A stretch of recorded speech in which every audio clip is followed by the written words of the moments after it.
This is the core applied exercise in Module 9.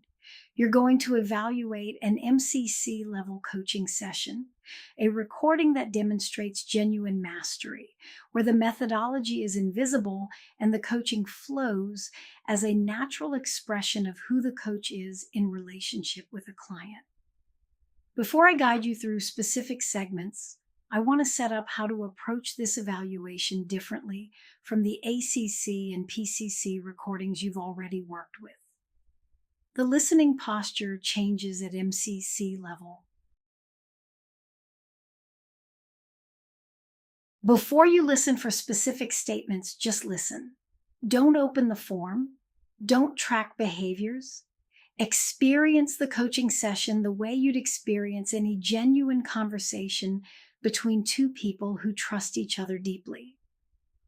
Notice how the session feels. Notice what the coach does that you can't name yet. Notice where you lose awareness that you're observing a coaching session and it starts to feel like two people simply in deep conversation together. That feeling before the analysis begins is your first data point. MCC coaching creates that experience. Even excellent PCC coaching doesn't disappear into conversation the way MCC coaching does. Trust your felt sense before you open the form. At ACC, your listening was cognitive. Is the behavior present or not? You tracked specific actions against specific statements, checking for presence or absence. At PCC, your listening became analytical at a higher level. You tracked patterns and through lines, depth, consistency, integration across the full session rather than individual moments in isolation.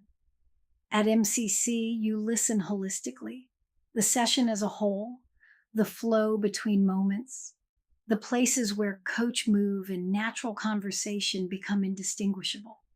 You're evaluating the quality of a relationship, not just the skill of a practitioner.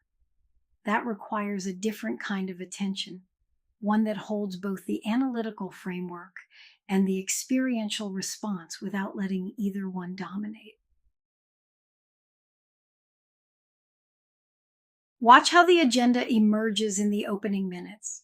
Compare what you see to the ACC agreement you evaluated in Module 7, structured exploration, clear behavioral evidence of A3.1 at a specific timestamp.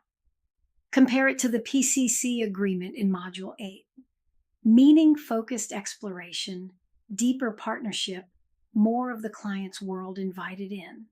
Here, the coach asks one question. The client's response contains the entire agenda, and the coach reflects it back. Agreement co-created in under 90 seconds. That's M3.1 at MCC. The coaching contribution is so light, you might miss it on first listen. The client appears to have set the agenda entirely on their own. That appearance, the invisibility of the coach's contribution, is the evidence of mastery, At PCC, silence was allowing space. Marker 5.5. The coach holds back from speaking, gives the client room to process. That's a deliberate choice the coach makes. The coach decides to be quiet and wait. At MCC, silence is creating space. M5.4. The distinction matters enormously. The coach doesn't hold back from speaking. They create a container where silence becomes the client's workspace.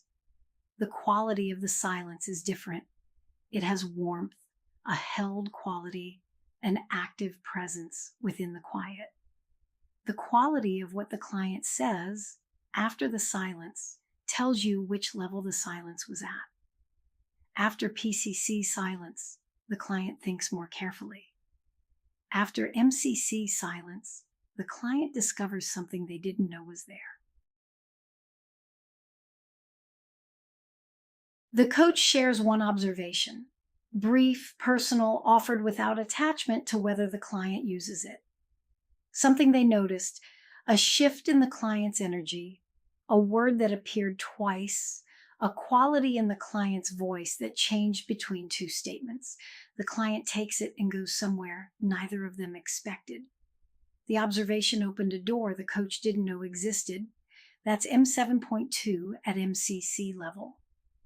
Shares observations, intuitions, and feelings without attachment. The without attachment means the coach offered it as a gift with no expectation about what the client would do with it. The client's unexpected response tells you the observation landed at a level that directed inquiry wouldn't have reached. Not the individual moments, the pattern across the entire session.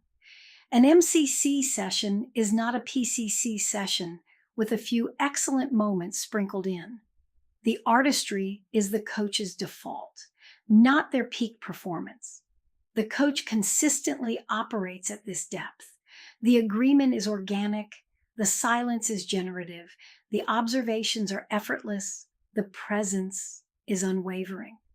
There isn't a moment where you think, now the coach is really coaching, because they're always really coaching. When you write your evaluation, that consistency across the session is your strongest evidence for MCC level demonstration. Individual highlights matter, but the through line of quality matters more. The quality of evidence changes at MCC. At ACC, you wrote, Coach asked an open-ended question at 4:20. Specific, behavioral, time-stamped. That precision was exactly the right standard for ACC evaluation. At MCC, your evidence describes what happened across a stretch of time. From 4:20 to 6:15, the coach's presence created a space where the client moved from surface frustration to naming a value they hadn't previously articulated. The coach's only contribution was a single observation in silence. The space was the intervention. Same form, different quality of observation. The evidence at MCC level describes what the coaching created, not just what the coach did at a specific timestamp. You'll notice something in MCC evaluation that doesn't happen as much at ACC or PCC. A single coach response demonstrates multiple statements simultaneously. The coach's way of being in one moment might demonstrate M5.1, fully present and spontaneous, and M6.1, noticing nuances of language and energy, and M7.2, sharing an observation without attachment, all at once in a single breath. That's not confused evaluation. That's integrated coaching. The integration itself is evidence of artistry. It shows the competencies have merged into a unified practice rather than operating as separate skills. Note the overlapping statements. The overlap is the MCC level evidence. You have the form. You have the MCC BARS rating options. Exceeds, meets, below, does not meet, plus NA. You have the 3 evaluator considerations and the full MSR behavioral descriptions for every competency. Your challenge now? Rate using those options where the difference between meets and exceeds is artistry. Anchor every rating to a specific moment and name the evaluator consideration it demonstrates. Complete the full evaluation after watching the recording in the lesson page exercise below. In the next video, we address the biases unique to MCC evaluation, the traps waiting for you as you work through this recording, and the specific practices to manage them effectively.